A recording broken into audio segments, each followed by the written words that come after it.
jam 11. Nah mulai gerhana sampai mulai ketutup, matahari ketutup sampai kebuka, nah waktunya cuma itu. Berarti seumpama waktu gerhana itu ketutup matahari jam 11, kok kebukanya jam 11 lebih seperempat, ya waktunya cuma seperempat, 15 menit. Berarti ketika matahari sudah kebuka, waktunya sudah habis. Sama rembulan juga. Makanya biasanya itu ya ini apa ya, keren. Jadi gini, ini kalau pakai hitungannya, hitungan bukan pakai hitungan rokyu tapi hitungan matematika. Jadi kalau gerhana rembulan sama matahari itu pakai hitungan hisab, jadi dia pasti ketemu. Nah ini gerhana hitungan hisab itu sebenarnya nggak ada bedanya sama rukyat juga, tetapi dalam hal awal bulan kayak Syawal itu ulama kita itu lebih memilih rukyah dibanding hisab. Tetapi hisab itu keren, metode hisab sama. Bertahun-tahun itu dia sudah bisa menganalisa bahwa gerhana matahari akan terjadi pada tanggal ini, tanggal ini, tanggal ini. Waktunya pun diketahui, 15 menit, 10 menit, 20 menit ketahuan. Nah, itu metode hisab, cara menghitung hisab. Nah, sebenarnya nggak ada bedanya hisab sama rukyat. Nah, cuman ulama NU lebih memilih rukyah karena ada dalil langsung dengan terus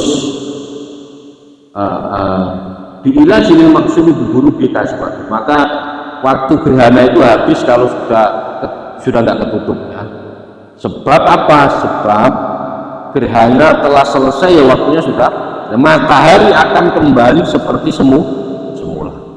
Dan sebab matahari terbenam dalam keadaan gerhana. Di posisinya kalau sudah mulai matahari itu mulai tertutup sedikit, nah itu sih sampai sudah boleh sholat sampai ketutup gelap, nanti kan lama-lama terang. Nah kalau sudah kebuka semua, waktunya watafutu sholatul khusuf qamar li injilai wa tuluq syamsi la bi tuluqil fajr wala bi ghurubi khasifan falan tafutu sholat. Dan ini waktu sholat gerhana matahari. Nah kalau waktu pelaksanaan gerhana rembulan, posisinya kalau sampean sholat gerhana rembulan itu posisi waktunya habis, sebab rembulan kembali normal, sudah normal kembali, ini muncul lagi. Tidak sebab terbitnya matahari, tidak. Pokoknya kalau rembulannya sudah kembali normal, posisi rembulan terbenam dan keadaan gerhana mulai muncul lagi, maka waktunya sudah habis. Ini soal gerhana sama. Jadi sunnahnya itu ketika gerhana itu disunahkan, kalau dulu zaman Kanjeng Nabi itu ketika gerhana terjadi, yang punya kambing, yang punya onta, yang keluarkan semua, rame-rame menuju masjid, sholatnya rame-rame. Kalau sholat gerhana matahari dan nah ini sama sebenarnya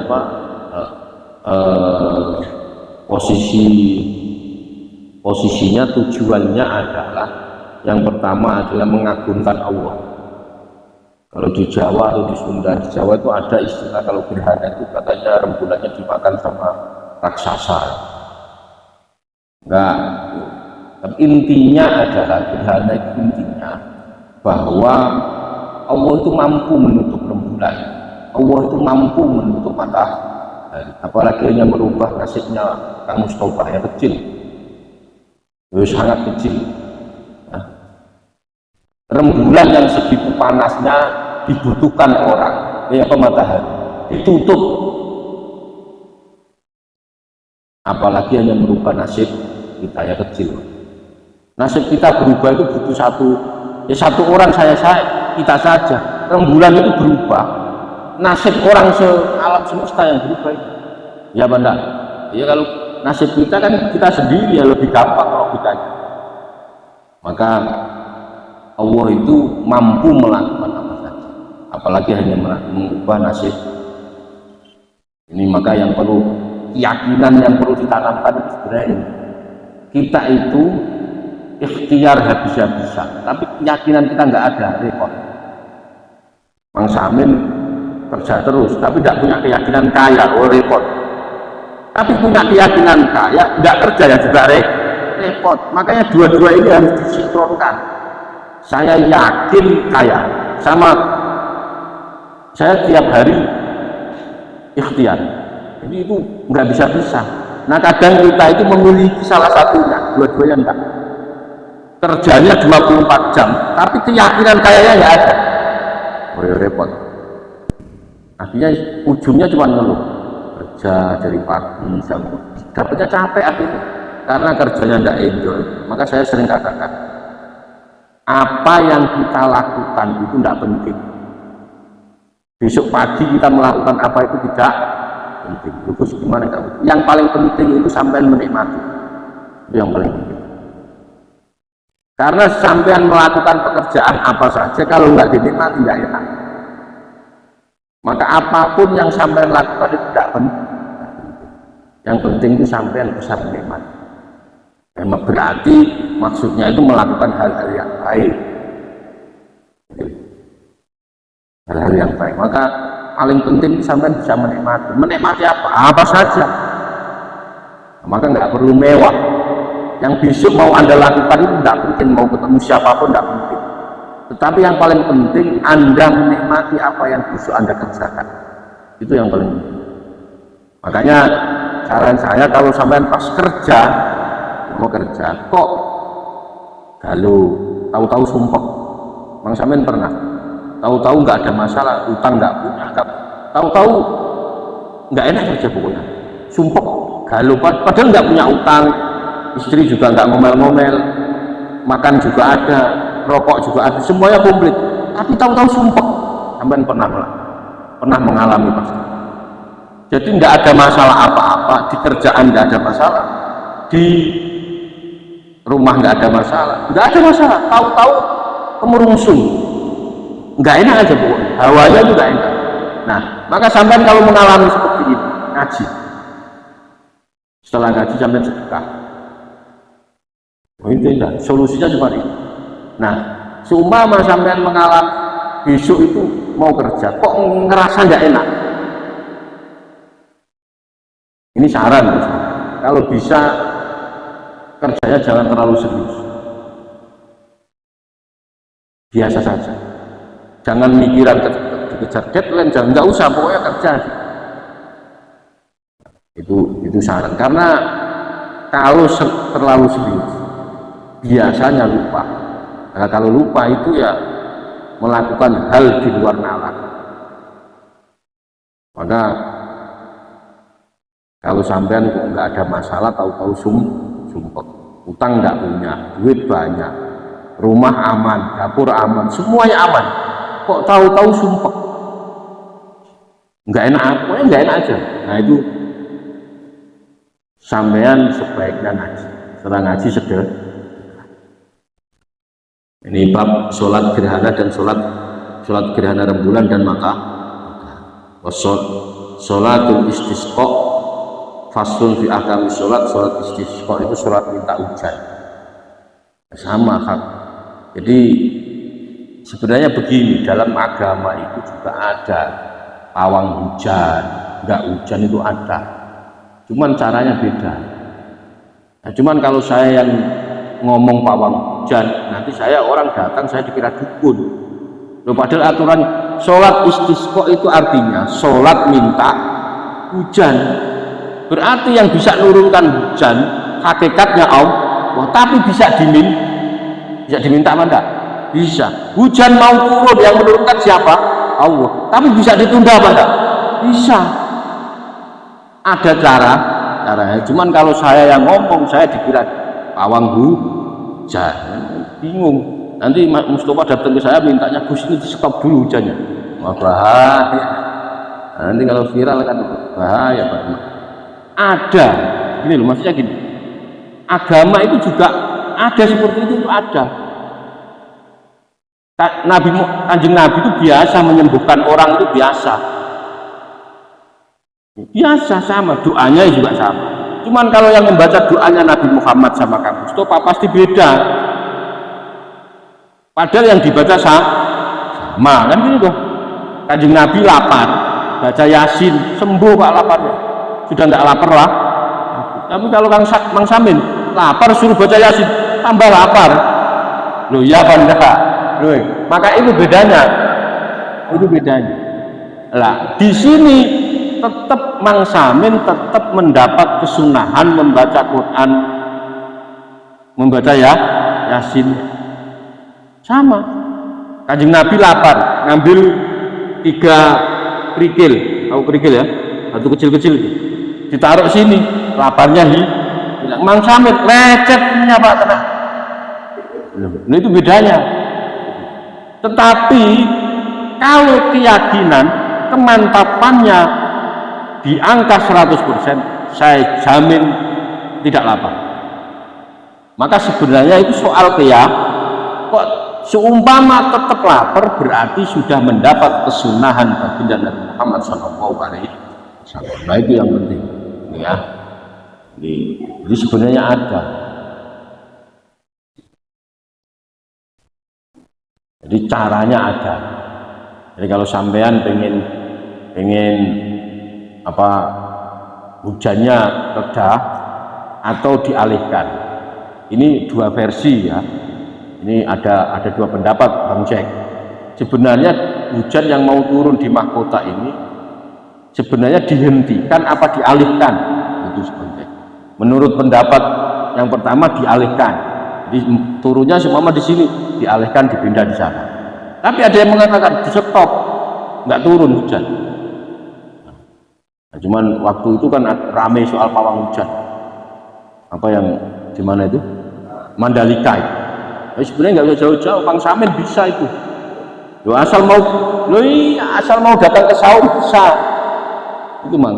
Nah, sebenarnya dalam Islam itu juga dia ada begitu-begitu. Faktanya ada sholat istisqa, sholat minta hujan. Minta hujan aja bisa kok, apalagi cuman menahan hujan. Nah, cuman sekarang sudah disalahgunakan. Mang Samin itu Mang, sholat istisqa wallahu a'lam bismillahirrahmanirrahim. Allahumma anta rabbi la ilaha illa anta khalaqtani wa ana 'abduka wa ana 'ala ahdika wa 'adika mastata'tu a'udzu bika min syarri ma sana'tu abu'u laka bi ni'matika 'alayya abu'u bi dhanbi faghfirli fa innahu la yaghfiru illa anta. Allahumma anta rabbi la ilaha illa anta khalaqtani wa ana 'abduka wa ana 'ala ahdika wa 'adika mastata'tu a'udzu bika min syarri ma sana'tu abu'u laka bi ni'matika 'alayya wa abu'u bi dhanbi faghfirli fa innahu la yaghfiru illa anta. Subhanallahil 'azim wa bihamdihi adada khalqihi wa ridha nafsihi wa zinata 'arsyihi wa midada kalimatihi. Subhanallahil 'azim wa bihamdihi adada khalqihi wa ridha nafsihi wa zinata 'arsyihi wa midada kalimatihi. Subhanallahil 'azim wa bihamdihi adada khalqihi wa ridha nafsihi wa zinata 'arsyihi wa midada kalimatihi. Allahumma sholli ala sayyidina Muhammad wa ala ali sayyidina Muhammad. Allahumma sholli ala sayyidina Muhammad wa ala ali sayyidina Muhammad. Allahumma sholli ala sayyidina Muhammad wa ala ali sayyidina Muhammad. Qala Nabi Mustafa Muhammad sallallahu alaihi wasallam min jami'i ikhwani min al-anbiya wal mursalin wa awliya wa syuhada wa shalihin inna kanu yusallimu al-ardi ila mawlidika wa barriha wa fadlika khususan Maulana Syekh Qadir al-Jilani Syekh Ba'udin al-Samad Syekh Hasan al-Ziddi Syekh Ali bin Abi Bakar as-Saqaf jami'i masyayikhina khususan mu'allif hadzal kitab Syekh Abdul Askandari Syekh Muhammad al-Syekh Syekh al-Fatihah. أعوذ بالله من الشيطان الرجيم بسم الله الرحمن الرحيم الحمد لله رب العالمين Ar-Rahmanir Rahim, Maliki Yawmiddin. Iyyaka na'budu wa iyyaka nasta'in. Ihdinas siratal mustaqim. Siratal ladzina an'amta 'alaihim ghairil maghdubi 'alaihim waladdallin. Sampai mana, Ahmad? Tahu nggak? Hah? Nomor berapa? Hah? Nomor atas berapa? 32. 32. Oh, udah jauh. Oh, situ. Bismillahirrahmanirrahim. Qala musannif rahimahullahu ta'ala wa nafa'ana wa bi qulubihi fid darin. Ini tentang sidqut taubah. Sidqut taubah, taubat yang sesungguhnya, atau taubatan nasuha, atau taubat yang sungguh-sungguh. Kemarin kita sudah dikasih warning, idza sakurat alaika ta'at wal ibadah. Apabila kamu merasa berat dalam melaksanakan ketaatan dan ibadah, dan tidak bisa merasakan manisnya ibadah di dalam hati, nah itu bukti kamu belum sungguh-sungguh bertobat. Sampean kok sholat males, apalagi pokoknya berbuat baik-baik kok masih males, belum merasakan manis, merasakan nyaman, merasakan enak, maka itu bukti kalau kita belum sungguh-sungguh bertobat. Orang yang sudah sungguh-sungguh taubat itu, kalau ketinggalan yang wajib, dia pasti nyesel. Aduh, nggak sholat subuh, siangan, itu nyesel. Nah, itu sudah mulai ada tanda dia merasakan manisnya taubat. Nah, nanti kalau dia sudah betul-betul merasakan, sudah nggak enak aja. Kebiasaan sampean yang paling enak apa? Saya mau nanya, nongkrong. Kalau anak-anak main PS atau apa, itu kalau dia nggak nongkrong sehari saja, itu ada yang kurang. Pernah merasa begitu enggak kira-kira? Nah, kita juga sama. Sampai kita ini kalau sudah sholat istiqomah, sholat kok nggak sholat sekali, itu pasti ada yang kurang. Ada yang kurang apa ya? Ada yang nggak, pokoknya nggak enak aja. Nah, maka itu tanda-tanda kalau kita sudah mulai merasakan manisnya toh. Nah, memang ya kalau nggak istiqomah ya bisa. Maka pelan-pelan harus, kita semua ini belum ada yang istiqomah. Maka sebenarnya kita hidup ini hakikatnya menuju. Jadi ini bukan ending, tapi dalam rangka. Maka orang itu nggak ada yang baik. Dalam rangka mengistiqomahkan kebahagiaan. Kita sekarang ngaji baik-baik, besok belum tentu, besoknya lagi belum tentu. Enggak ada orang baik itu, karena baik itu soal keistiqomahan. Nah, sekarang kita baik, alhamdulillah, tapi besok belum tentu. Maka yang susah itu ya terus baik. Saya lanjutkan. Ali Syekh Makinuddin Al-Asmari, ceritakan dari Syekh Makinuddin Al-Asmari, annahu qala ra'aitu fil manami hurriyatan wa hiya taqulu ana laka wa antali. Ini sudah belum ya? Diceritakan ada namanya Syekh Makinuddin Al-Asmari. Syekh Makinuddin Al-Asmari itu salah satu di antara 7 wali abad. Jadi setiap, kalau sampean pernah dengar nama-nama wali, nah wali itu ada namanya wali abdal. Wali abdal itu jumlahnya pasti 7 di dunia ini. Setiap meninggal satu pasti diganti 7 orang. Kalau ada yang mati satu diganti. Nah, Syekh Makinuddin Al-Asmari ini salah satu di antara 7 wali abdal yang ada di dunia. Kalau wali abdal jumlahnya tuh 7. Setiap meninggal pasti diganti. Nah, Syekh Makinuddin Al-Asmari ini pernah bermimpi.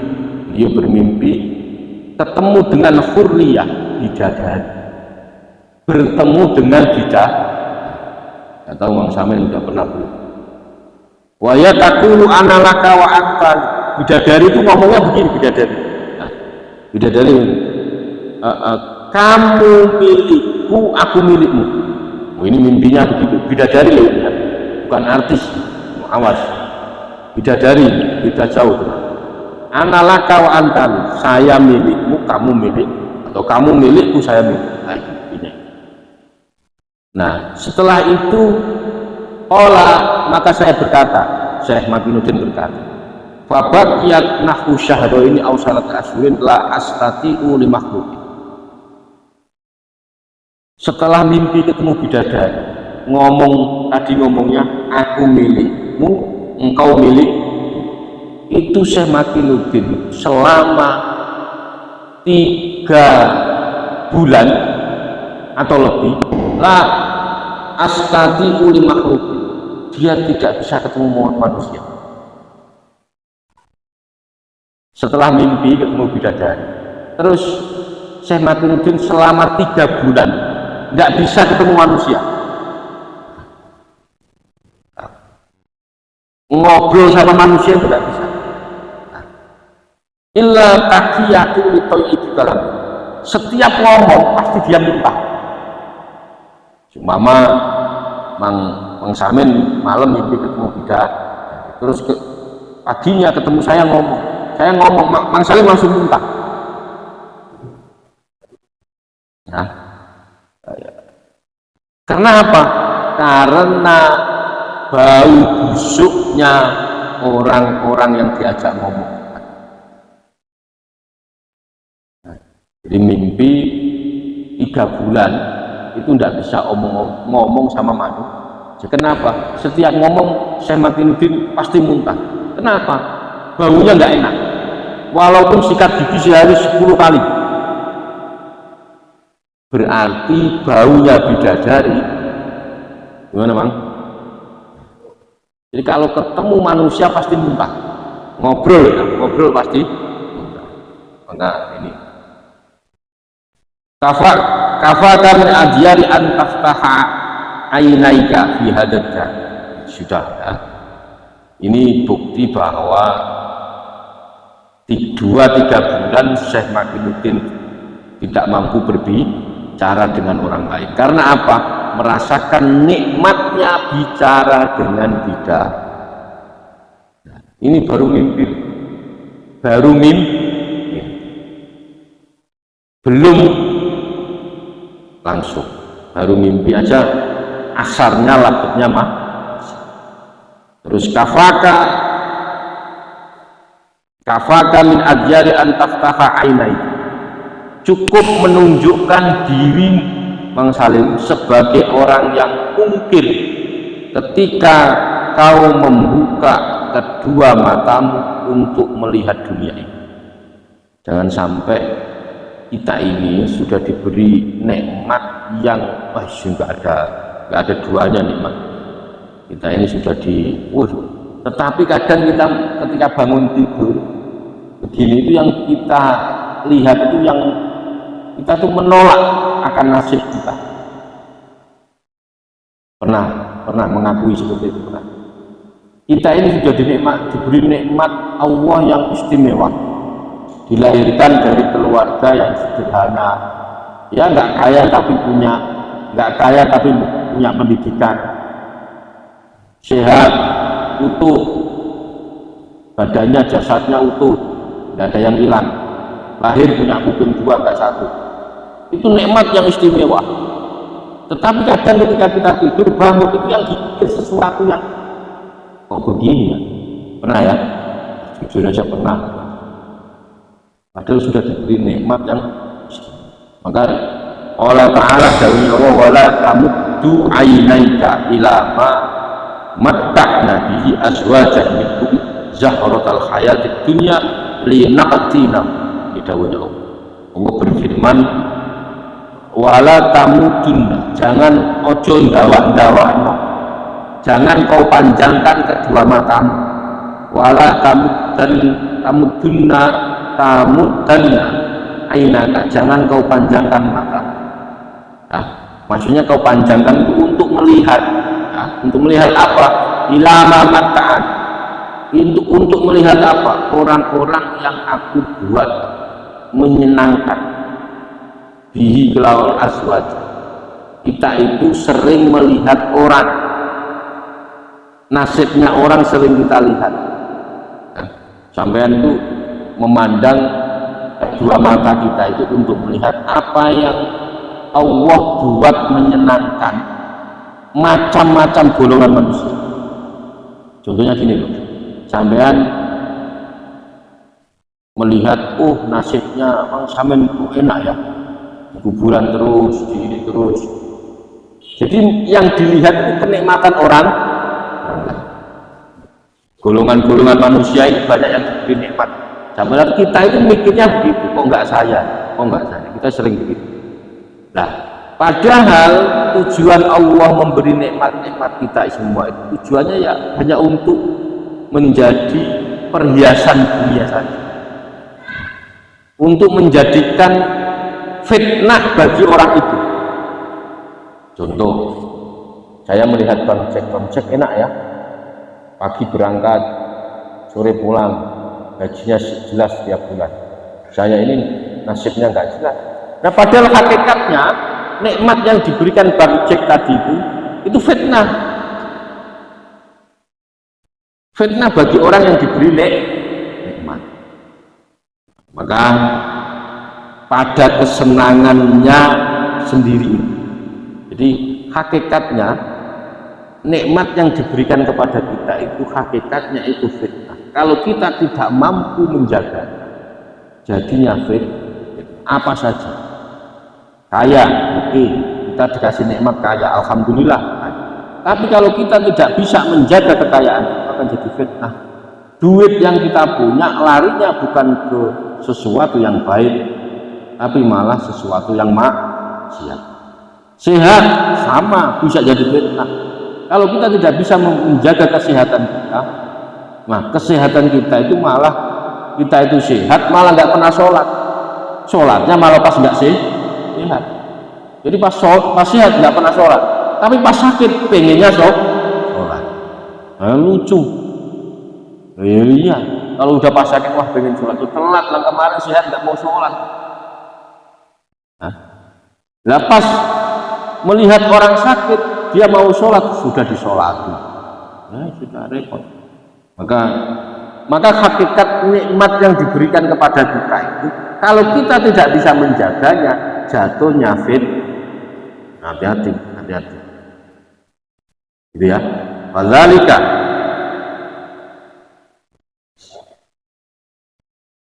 qaddarolaka as-sihata wal marada wal ghina wal faqra wal farq wal khuzn hatta ta'rifau bi awsafi. Maka Allah sudah menetapkan bagimu sehat, sakit, kaya, miskin, perih, pedih, fakir, apalagi suka, duka, bahagia, sedih, macam-macam itu.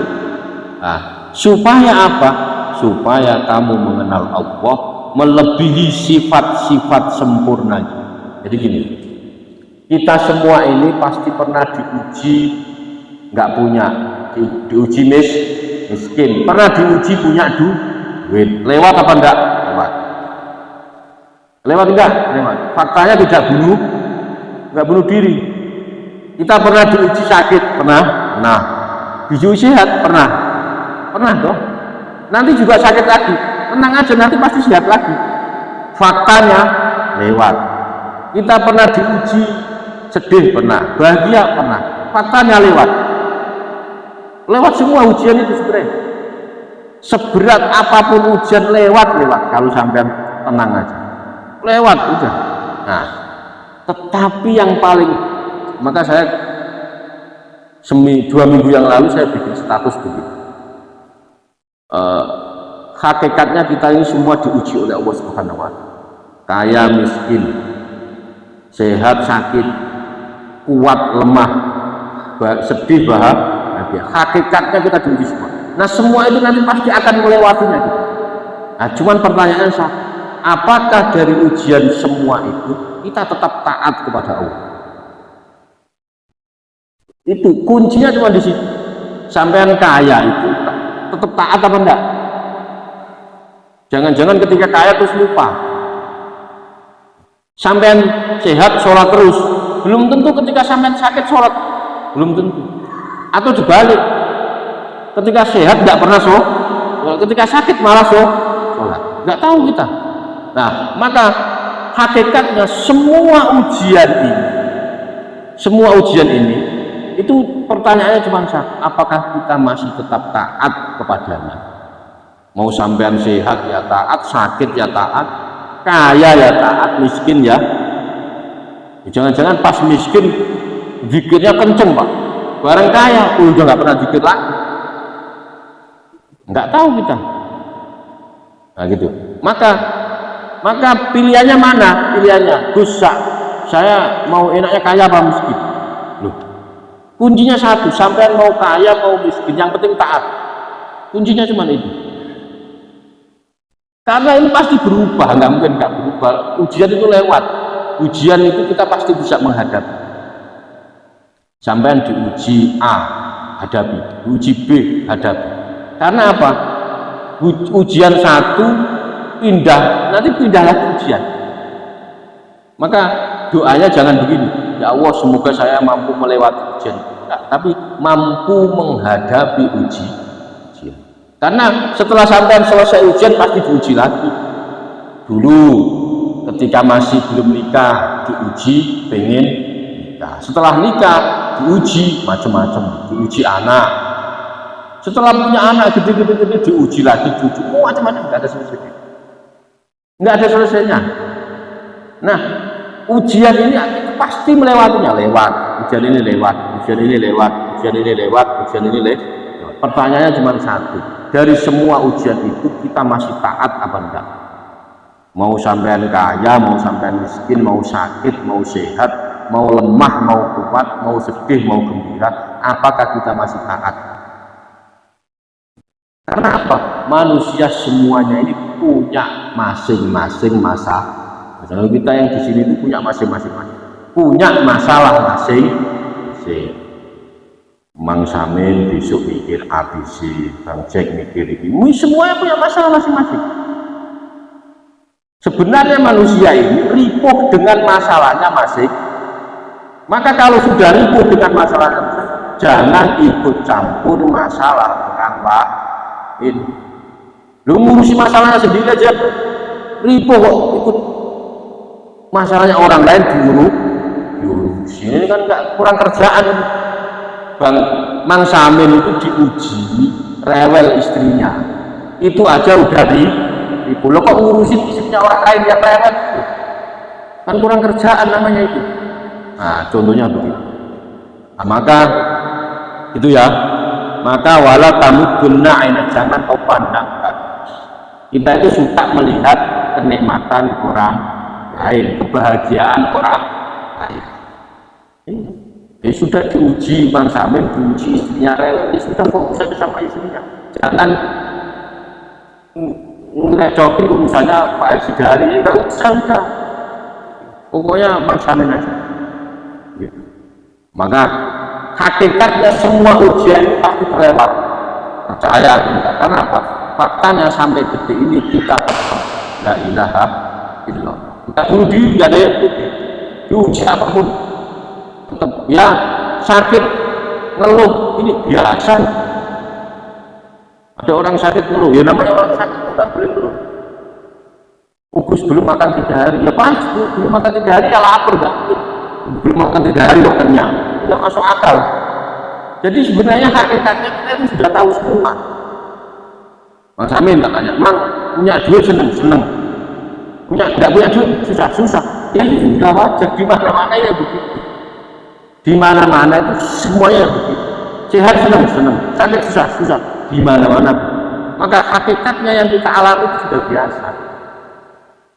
Maksudnya begini, maka kalau sudah tahu sakit itu enggak enak, ya sudah enggak enak. Enggak usah tiap sudah tahu sakit enggak enak, semua orang diomongin enggak enak, enggak enak. Jadi semua orang tahu kalau sakit itu enggak enak. Itu paham ya. Maka jangan suka memandang kenikmatan orang lain. Sudah kita aja ngurusi nikmat, yang penting kita ini kumpul bisa ngopi, rokokan beres. Kalau ibu-ibu sudah kumpul ngerumpi beres sudah. Yang penting ngerumpinya jangan ngomongin orang, itu aja beres. Gitu ya.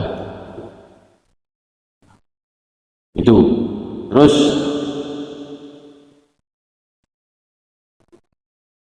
jadi Allah sudah menetapkan bagi kita semua sehat, sakit, kaya, miskin, suka, duka. Tujuan Allah adalah untuk mengenalkan Allah melalui sifat-sifat sempurna. Oh, ternyata Allah itu mampu yang sekarang kita bahagia. 1 detik yang akan datang, 2 detik yang akan datang, kita ini akan sedih. Oh, bisa, Allah bisa membuat seperti itu. Allah bisa membuat yang awalnya kita itu sedih, 2 detik, 3 detik jadi bahagia. Oh, Allah mampu melakukan apa? Loh, matahari ditutup aja mampu. Nah, Allah itu mampu. Ini kita ini sekarang semua lagi senang, pulang bisa jadi sedih, nggak ada yang tahu.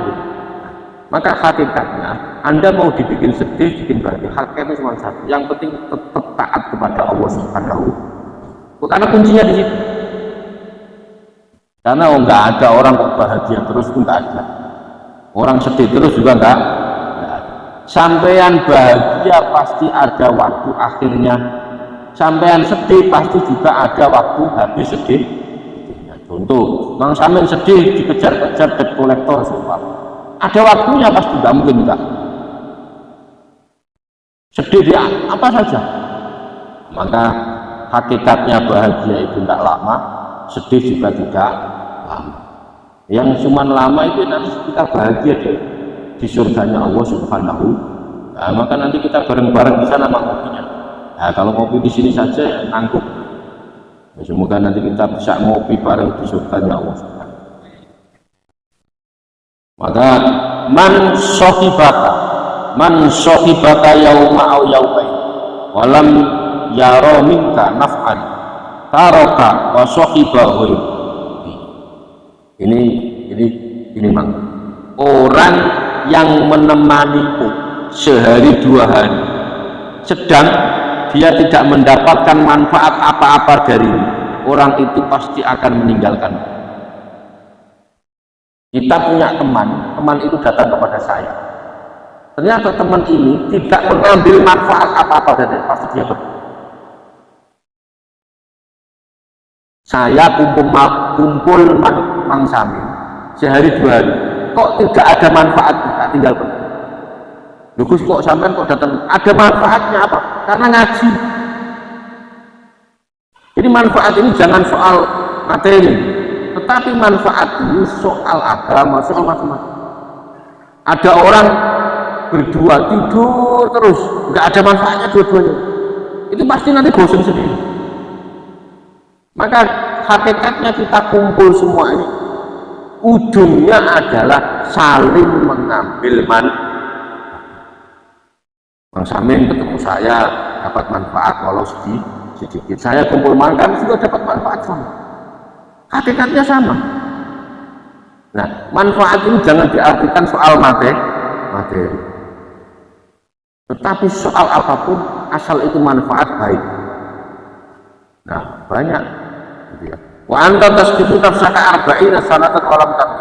Nah, ada kita punya teman sehari 2 hari nggak mendapatkan manfaat dari kita, dia pergi. Tetapi kita sudah 40 tahun berteman dengan nafsu kita, dan nafsu itu tidak pernah memberi manfaat kepada kita. Lah kok masih mau berteman? 40 tahun kita itu dibisikin kopi enak, oh enggak enak, terus enak yang itu botolan itu enak. Kita itu 40 tahun berteman dan nggak ada manfaat. Nah, ya kok mau masih berteman? Padahal ketika kita ketemu orang itu nggak ada manfaat sebenarnya, pasti tinggal. Yo iya benar. Tapi kita itu berteman dengan nafsu kita 40 tahun lebih. Kenapa kok masih berteman saja? Bisikan-bisikan suruh begini, suruh begini, suruh begini. Ya kok masih dituruti? Nah, itu menurut saya nggak masuk akal. Karena apa? Kita berteman, ada orang berteman sama kita, ternyata kita nggak memberi manfaat apa, dia pergi. Atau sebaliknya, saya berteman sama Mang Samin, terus Mang Samin nggak ada manfaat, saya nggak pergi. Tapi kenapa kita 40 tahun berteman dengan nafsu kita, dan nafsu itu tidak pernah memberi manfaat sama sekali, tapi masih kita teman. Nah, ini pertanyaan ya, kan kira-kira begitu, Bang. Maka dalam diri kita masing-masing hakikatnya punya nafsu pengen ini, pengen ini, pengen ini. Padahal kita kalau punya teman yang nggak ada manfaatnya jadi tinggal. Nah, ternyata kita ini punya nafsu yang sudah 40 tahun jadi satu dengan kita, masih tetap kita teman. Maka kalau berdoa ditambah dolamna Rabbana dolamna anfusana wa illam taghfir lana wa tarhamna minal khasirin wa tarhamna lanakunanna minal khasirin. Doa pengakuan bahwa hakikatnya saya ini ya lemah, dolim, macam-macam. Kalau doa tanpa ini. Terus irji, kembalilah, Allahu a'lam. Semoga bermanfaat, bisa menjadi pelajaran semua bahwa hakikatnya senang sedih, kaya raya, kaya miskin semua sudah diatur, ujian sudah semua ditata, sampai akan mengelak nggak bisa. Yang mampu adalah kita menghadapi. Biasanya kita sering berdoa begini, ya Allah, semoga ujian ini terlewati. Nggak mungkin terlewati, karena setelah lewat pasti ada ujian. Maka doanya, ya Allah, semoga saya diberikan kekuatan untuk menghadapi. Karena kalau lewat diuji lagi yang kedua, belum tentu mampu. Sekarang Mang Salim diuji nggak punya duit, ya biasa Gus. Kenapa kok besok? Ya saya udah biasa nggak punya duit. Ada orang biasa tidak punya duit, terus diuji tidak punya duitnya biasa. Tetapi nanti kalau ujiannya bukan duit, soal penyakit, belum tentu mampu menghadapi. Ya benar. Nah, ada orang dari kecil diuji soal penyakit, Pak, ya sudah lewat. Untuk ada orang lahir, maaf ya, cacat, ya sudah biasa, dia sudah melewati, sudah biasa. Tetapi ketika nanti dia diuji tidak punya duit, belum tentu bisa melewati. Oh iya benar. Nah, maka hakikat ujian ini kita akan melewati. Nah, maka doanya itu mampu menghadapi ujian ini semua yang ada di alam semesta ini. Tapi kuncinya, apakah ujian itu mau kaya, mau miskin, mau ini, apakah kita tetap taat? Ya sholat tetap sholat, tidak punya duit ya sholat, punya duit ya sholat, sakit ya sholat, sehat ya sholat. Lagi diomelin istri sholat, tidak diomelin juga sholat, sama. Nah, maka kuncinya di situ. Nah, ini kalau enggak kita istiqomahkan, enggak dilatih istiqomah tidak, maka semoga kita dijadikan hamba-hamba yang mesti. Pesan saya satu, ini bulan Maulid, saya kemana-mana pasti ngomong bulan Maulid itu kalau bisa sedihnya diundur. Mang Samin kalau sedih diundur bulan depan, kalau pengen marah diundur bulan depan. Ibu-ibu kalau pengen ngomel sama bapak-bapak jangan bulan ini, malu bulan depan. Ibu-ibu kalau sekarang jatahnya kurang jangan protes bulan ini, bulan depan. Sangat malu sekali, ya, sangat malu sekali. Kita itu punya anak lahir, saya semua, saya punya anak lahir, sudah jelek, kritik, nasibnya tidak jelas. Itu saja saya potongkan kambing, senengnya minta ampun, manggil semua tetangga, saya kasih tahu bahwa saya punya anak. Ini yang lahir di bulan ini adalah baginda Nabi Muhammad SAW. Yang jelas nasibnya sudah jelas. Kalau anak kita nasibnya nggak jelas, itu saja kita bahas. Iya. Lah ini yang lahir ini manusia yang paling agung di dunia. Lah kok sampai sedih? Kan lucu Pak. Paksa untuk bahas. Ini pesan saya kemana-mana ini. Kalau mau mulai saya dapat, kalau ceramah ya seperti ini aja. Karena modal kita cuma ini Pak. Loh iya, kayak Bang Jack mau modal apa? Ngikut Kanjeng Nabi, sholatnya sampai nggak percaya saya wajah-wajahnya. Loh iya, jujur saja kita ini mau ngikut Kanjeng Nabi, sholatnya begini, enggak kelasnya. Jangan kok Kanjeng Nabi, niru wali-wali yang ini sudah susah. Maka modal kita itu cuman seneng dan bahagia ketika baginda Nabi Muhammad itu aja.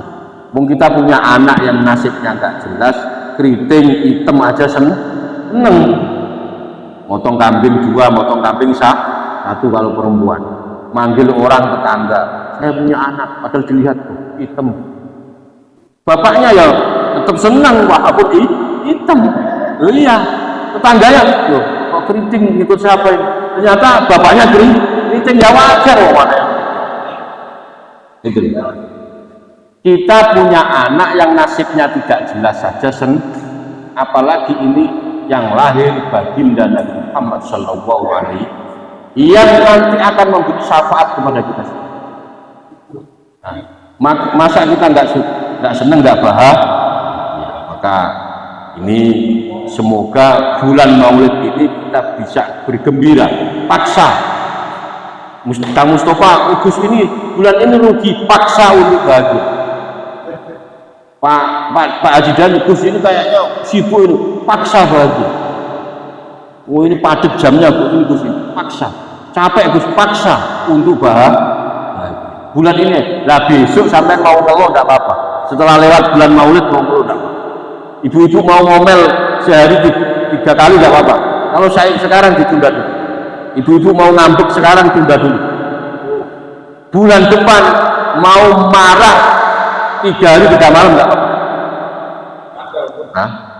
Nah, dirapel. Maka itu mungkin ini yang bisa disampaikan manfaat semoga. Nah, saya mau undang besok Ahad Minggu, nah, malam Senin ada Maulid di Saud. Ahad malam atau Minggu malam Senin, berarti seminggu lagi.